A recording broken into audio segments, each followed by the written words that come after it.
Hi, and a very good evening to all. I welcome you all to a new episode of EduNation TV powered by the Global School Awards. Today, we have connected live with Mrs. Smitha Nair from Laurel School International, Indore. And I would like Mrs. Smitha to give an introduction to our viewers. Hello, everyone. I am Mrs. Smita Nair, and thank you, Mr. Udayveer, for giving me this opportunity. And I am working with Laurel School International Indore for the last 5 years. I'm a postgraduate in English literature, and I've been associated in the field of education for the last 18 years now. I've worked with some of the prestigious institutions of CBSE, and for the last 5 years, I'm working with an leading ICSE school in Indore, that is Laurel School International. And I'm very grateful towards Global School Awards and Edunation TV for giving me this opportunity to come live on their show. Thank you. Absolute pleasure, ma'am. So now we move ahead to the topic of discussion today. That is, low marks doesn't mean bad marks. It means just we need to look somewhere else. Yeah. So initially, we should just welcome the new education policy, in which I would say finally our governing bodies have realized that we need to come over the rote learning and focus more on practical and vocational training, which means making students skill for at least one skill before they leave the school. That is one skill before they leave the 12th standard. So, ma'am, what are your expression or thoughts on this initial layout of the new education policy? Well, first of all, I would like to congratulate the government, the educationists, the students, everyone for that matter who is associated with the education field, because this is a wonderful change, a change which was expected from a long time, which was required from a long time. And why that change was required, that I would like to share some figures with you all, why this change is required was because I went through a survey which was conducted by the National Crime Records Bureau, and it says that in 2018 around 10,159 students committed suicide post the results, which was 9,915 2017. This is nationally I'm talking about. Now, last year itself, 19 students committed suicide in Telangana in the span of 1 week after the results were announced. So, what was the cause of these suicides? Where was our education system leading towards? So these were the questions which are brought into our mind. In fact, if you see the death rate by suicides post the results, it should be declared as a pandemic, like we are having corona. So now results should also be declared as a pandemic on a lighter note. But having said that, that is something which is leading to this change, which is making this change a more happier change, because the present education system, when it talks about the vocational training from class 8 onwards, so that the child is skilled in at least one vocation when he's out of the school, whether it is about inclusion of native language, which will be bringing the children close to their culture, their Indian culture, their native culture, plus even the flexibility in the choices of subject, of taking whether they want to take a science subject along with a commerce subject or a humanities subject. When there is no bifurcation, it is up to them for that selection. So that flexibility is bringing, all these changes are bringing out a happy news for the students and the education community. So I would say a welcome change. Thank you. Right. So apart from this, what I like to talk on moving ahead is, as they say, if the less is there, then there has to be more too. So how would you like to elaborate on this small particular code? See, when we take this topic in particular, when we say less marks is not bad marks, it is just that you have to look somewhere else.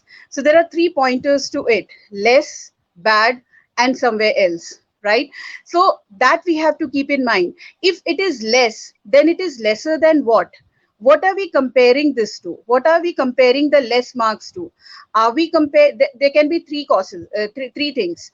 Either we are comparing it with someone else's marks who has got more than us, or we are comparing it someone else's marks who has got less than us, or we are comparing it with our own marks what we had scored previously, right? Or Right. right. So the question arises that whom are we competing with? So the less is lesser than what? So if we are competing with if we are comparing it with someone who has scored more than us, then we are absolutely on the wrong track, because that will land us in depression. If we are comparing it with someone who has got less than us, then again we will be very, cool and casual about it. Okay, it's okay, fine. We are not going to work more on it. But if we are going to compete with ourselves and compare our marks with our previous thing, then if there is a improvement, then we should be happy about it. And then what have we scored more in? If we have scored less, suppose I have scored less in maths, then maybe I have scored more in English. So my forte is in English. That has to be identified. So every child, I feel, has a forte, has a inbuilt, what you call an inbuilt aesthetic sense, a sense of the subject. So one subject maybe maybe the child has got a very good logical thinking, but he's not good with literary thinking.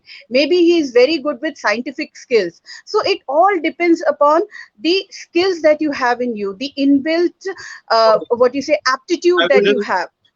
I would like to interfere here and say that it is not just about the subjective marks. We also want to broaden our horizon to the Yes, sports, to arts, painting, exactly. and Yeah, other things as well. I'm coming So it to is that just not point. about the marks. I'm coming to that point. So that's what I said, aesthetic sense. So maybe a child is, good, maybe not in the subjective things, but in co-curricular things. Maybe the child is a very good sportsman. Maybe the child is a very good musician, a very good artist, a dancer. So what should be done? Shouldn't these be given priority? Shouldn't that child should be given the right to choose those subject as his profession? Shouldn't he be encouraged for that? So I think if once again, if we come to that new education policy that is taking all these concerns into Things into care, consideration. because Right. yes, because it is merging the co-curricular with the curricular, which should be done. Because when we talk about less, there has to be something more, and that Right. more has to be identified. That is what is that something else. When you say look something else, so somewhere else, then that somewhere is the more part of it, where you are more, where you are getting more, you're better. Okay. Right. So moving ahead, I'll just talk that often a child tends to get confused among different subjects in which he can be interested in some kind of sports, art, and science at the same point of time. So, what would be your perspective to guide a student how he can judge the best outcome for his own self, and how parents, teacher, or a mentor can help through this for a child? See, for as far as a teacher is concerned, or as far as a parent is concerned, I would always say that they should be guides, but they should not Absolutely. be enforcers. They should not be enforcers.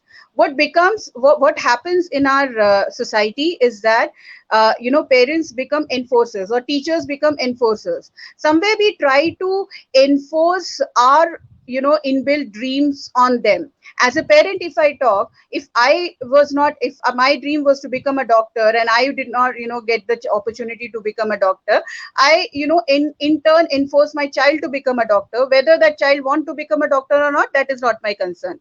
But because Right. my dream was that, so my child should become that. So first of all, that mentality has to be removed. Second thing is Okay. that even as a teacher, even as teachers, when they are guiding the students, we should keep this in mind, that what is the child's basic aptitude, what is he good at, what is should be the because we teachers are the ones who are seeing them in the school. We are seeing them perform, we are seeing them studying. They are in front of us for 6 to 7 hours. So most of the time they are showing their skills in front of us. So I think we are the best judges to guide the students on what are their plus points and what are their minus points. So we should actually guide them on their plus points and help them in selecting their subjects. So when we are selecting, when we are guiding the students in selecting the subject, we should always guide them about their plus points. If that child is good with sports, so why not take the optional of physical education? Why not take the option of PE? If the child was good with coding, with logical thinking, why not computer science? So that should be the criteria of selection rather than what the peers are selecting. Because I have students coming to me who tell, ma'am, I don't have any of my friends in this stream, so I would like to go into this stream. But my question is that later on in your life, when you're going to go for a professional services, when you're going to choose your profession, obviously you're going to lose all these friends. They are not going to be there. It's ultimately your happiness which is going to matter in your success. So that should never be the criteria of selection of subjects. It should be based on what is your aptitude, what you are good at. Right, and apart from that, ma'am, now the situation which has now come out of the after the new education policy is that they have actually finished the thing called as streams. They have actually clubbed everything. Yeah, They have clubbed. exactly. They have has clubbed become more flexible. chemistry with bakery. They have clubbed anything you want to choose on with any subject they want to study on. Yes. Hmm. Right. That's a good thing. That's a good change. Absolutely wonderful change that is, because that will actually end that competition also. Because somewhere, there was always the best goes to science, then the next best goes to commerce, and the children who are scoring the least will go to humanities. That bifurcation, I don't know how it came. Whereas it is actually not like that. That was what I think that was basically a degradation of students. The students were graded like medical, non-medical, commerce, and then humanities. Exactly, which should not be there, because I have humanities students who are topping the institutes more than the science students, scoring more than the science students. They are much more they perform well than the science students. So you cannot actually degrade them on the basis of the streams that they choose or the subjects that they choose. So this is something which is very good, that the stream system has been completely taken out. So a welcome change once again. Okay, so certain point I would like to talk on is sometimes that parent do not realize that creativity is equal as literacy, and they pressurize children to focus more on studies, more on marks, which leads to their mental agony, mental stress, distress, which builds up during the early age. So, how would you like to address on this on your own end as a teacher? See, the most crucial situation that we face is that when we sit for the PTM and the parents comes to us and we tell about the child, that the child is very good in dance, the child is a very good debater, in fact he's so good with sports, he has won so many medals, and the parents say, ma'am वो सब तो ठीक है, but पढ़ाई नहीं करता है ma'am, इसमें स्कोर नहीं करता है, he is not getting good marks in maths, इसका क्या करें मैम बताइए. So we at times feel very bad, we at times feel at loss of words to what to tell to these parents, because when we are showing them the positive side of their child, they do not want to see that side of it. They are just focusing on the marks part of it. They just want their child to score good marks in their subjects rather than the other fields that is happening. I think that should be kept in mind with the parents, that first of all we should stop giving any negative feedbacks to the children. If we expect that from the teachers, that teachers are not supposed to give negative feedback to students, we expect that from the parents also, that those negative feedback should be avoided as far as possible.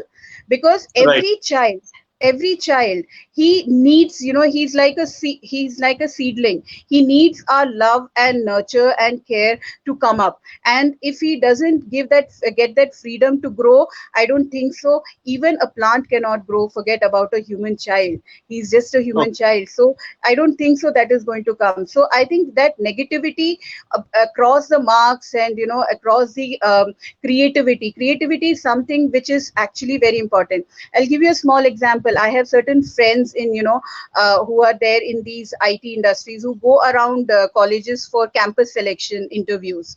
They go for these campus selection interviews. They come back and tell us, ma'am, there are students who score 90% in their engineering and all that, but they don't have that creative sense. They are not good with communication skills. They are not good speakers. They cannot express what they want to say. So how can we give them the job? But a child who has scored maybe an average 70%, 75%, he's a very good speaker. He can actually get in more clients for us. So that way he gets selected, but a 90% doesn't get selected. So we have to remember that ultimately when we go into the professional world, it is our skills plus our subjective things that comes into hand. So we cannot actually separate these two parts completely. This has to go hand in hand when we have to take overall growth of the child into consideration. Right. So one thing I would like to add on in this is आपने जैसे अभी बोला that there is a parent teacher meeting. Parent teacher meeting में भी अभी change आया, जैसे कि द न्यू एजुकेशन पॉलिसी, उसमें वो कह रहे हैं कि there will be parent teacher meeting done on 3 basis. जैसे कि नॉर्मल जो पेरेंट टीचर मीटिंग होती थी, बस टीचर एंड में एक रिव्यू लिख देता था that student was like this, he is very talkative, he needs to improve his English, he needs to improve his handwriting, ऐसे ऐसे चीजें रिमार्क्स दे देती थी. That is also change now.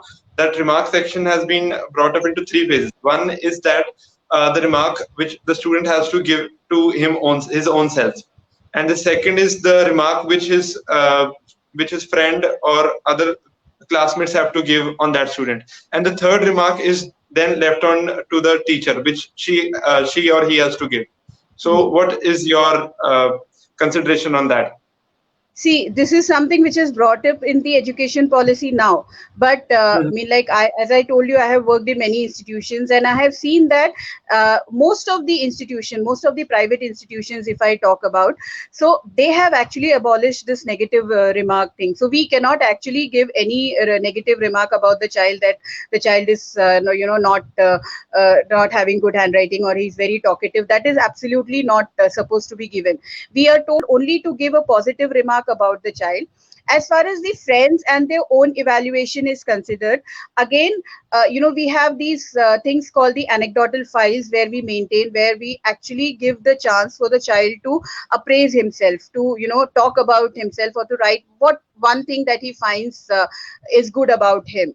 So that in turn actually brings out a positive thing, and their friends, even we give this is like a classroom activity that we do. We tell the friends to write anything good about one of their friends. So, and we give these chits, we exchange these chits among the students so they can read their what their friends have written about it. So that is something which is already there in many of the schools as activities. But when it is coming to mainstream education and the report cards and all that, then I think it is going to bring out a lot of change. That is going to be more effective. So apart from that, one thing, just as a pointer, I just ask a question to you.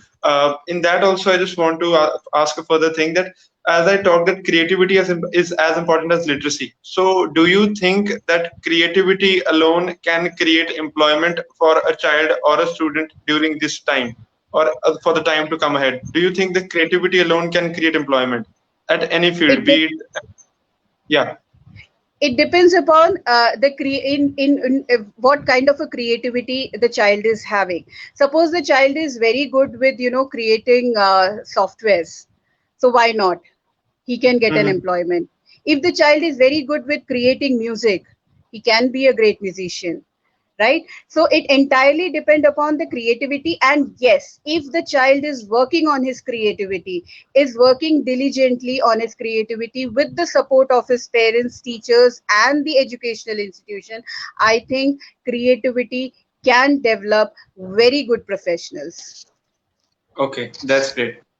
So moving ahead, I would like to just know your general view on the new education policy. What do you consider that how it will impact the young minds and the parents and the teacher at a coming point of time or at a larger phase? You know what I feel like the present situation is, I feel that the present situation is like the students were having a load on their head. Okay, they were carrying a load on their head, and suddenly someone has taken away that load and told them to relax. Right. That's what is the feeling right now amongst the students fraternity also, and amongst the teachers fraternity also. Because today when I was talking to my students, they were all so happy about it. There was, in fact, some of them were disappointed that this did not happen during their time, because now they True. have, passed out and all that. But still they were very happy for their counterparts, that at least someone has realized the importance of, that, to lessen that pressure from the students point of view, to lessen that mark system that we were talking about. We were concentrating, we were constantly grueling into our children, and somewhere we have given a breather towards for the students to breathe fresh air and to come out with their inbuilt abilities, to, Right. to explore their inbuilt abilities. So I think it's a wonderful change and a welcome change. So, right. So, addressing you and having a talk with you, it was a very fruitful session. And I would just thank our viewers, whosoever has joined us for this live session. And I will request you to join up for the upcoming session as well on Sunday, on the upcoming Sunday. And I thank Ms. Mitha Nair for taking her time out for this fruitful session. And we'll just conclude it for today. Can I Anything, just anything add you would on? like to add? Yes, ma'am. Yes, Yeah. ma'am. Absolutely.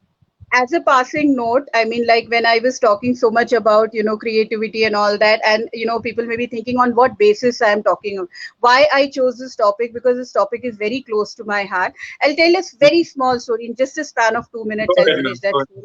story. There was this one girl who was studying in class 10th, okay, and she secures the highest in Hindi.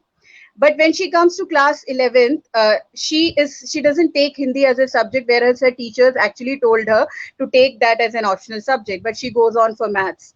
And not to say that class 12th when she comes, not to say class 12th when she comes,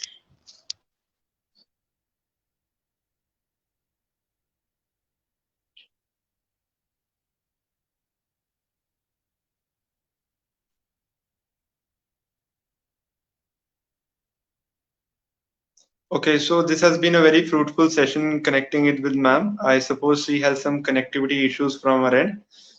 We thank all of you for joining in this session, and we hope to see you on the upcoming session or on 30th of July at 5 p.m. So please stay tuned and do subscribe to our YouTube channel by the name of EduNation TV. Thank you. Thank you everyone for joining in.